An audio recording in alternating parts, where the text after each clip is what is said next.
Hello everyone, welcome back to my channel. So today I am going to discuss important article from the Hindu newspaper. So first article is related to Vibrant Village Program 2.0. So first point is the Vibrant Village Program Phase 2. The second phase of VVP will cover 1954 strategic villages along India's land borders.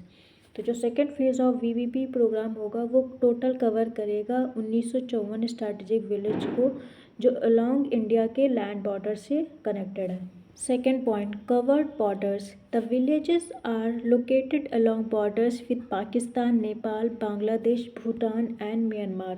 कौन कौन से border covered होंगे? जो village located हैं along border with Pakistan, Nepal, Bangladesh, Bhutan और Myanmar. Third point, geographic scope. The programme will be implemented across 15 states and 2 union territories.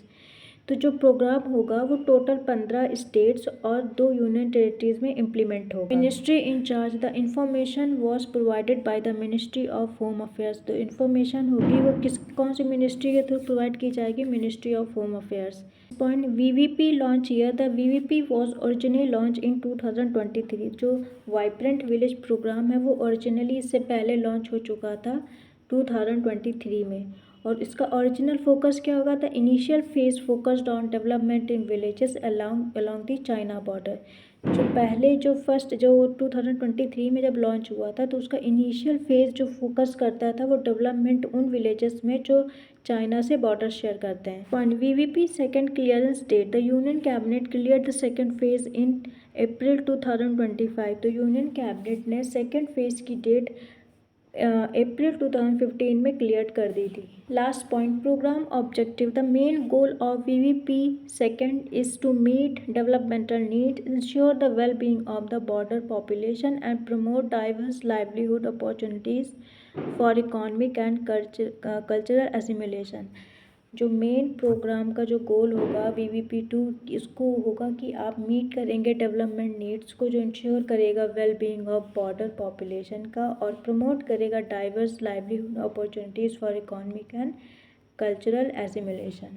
And the second topic is related to diversity in the judiciary. So first point is judicial diversity as a goal. The core issue is the lack of proportionate representation for underprivileged classes, women and minorities in higher judicial appointments.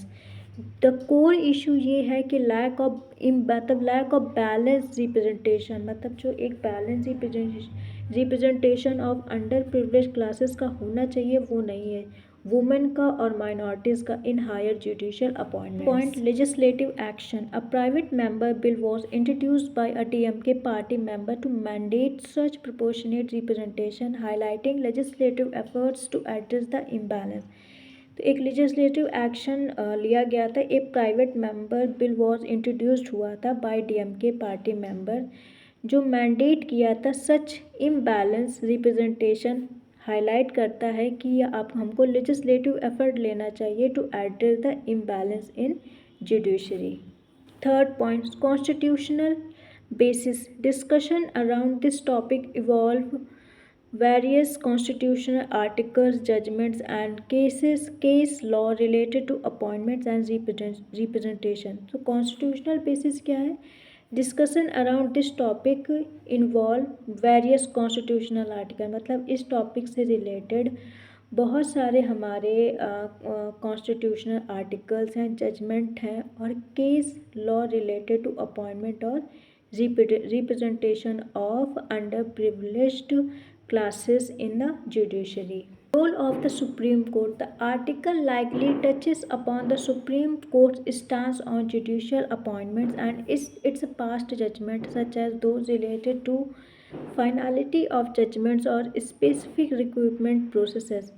तो इसमें supreme court का क्या role है? जो article likely touch करते हैं upon the supreme court stand, मतलब supreme court का क्या स्टैंड रहा है on judicial appointments and its past judgment, जैसे कि those related to finality of judgment और specific recruitment process. Judicial reforms. The need for diversity is part of a broader conversation on judicial reforms in India including aspects like alternative dispute resolution and efficiency. तो judicial reform की ज़रूरत है। The need for diversity, मतलब हमको ज़रूरत है judicial में diversity is a part of broader conversation on judicial reform in India. और ये इंक्लूडिंग क्या क्या एस्पेक्ट इंक्लूड करते हैं, जैसे ऑल्टरनेटिव डिस्प्यूट रेजोल्यूशन और efficiency. And separation of powers, the debate involves the interplay between legislature including bills and the judiciary, which is Supreme Court or High Court, which has the final say on legal and constitutional matter. Separations of power, मतलब आप हमारी powers को separate कर रखा है, जैसे legislative हमारी parliament हो गई और हमारी judiciary supreme court, high court, which is related to legal actions. So ये पॉइंट्स क्या बोल रहा है, जो डिबेट है वो इन्वॉल्व है इंटरप्ले बिटवीन द लेजिस्लेटर हमारी पार्लियामेंट और इंट्रोड्यूस करती है बिल, और जुडिशरी हमारी सुप्रीम कोर्ट और हाई कोर्ट जो करती है फाइनल से ऑन लीगल और कॉन्स्टिट्यूशनल मैटर्स पर।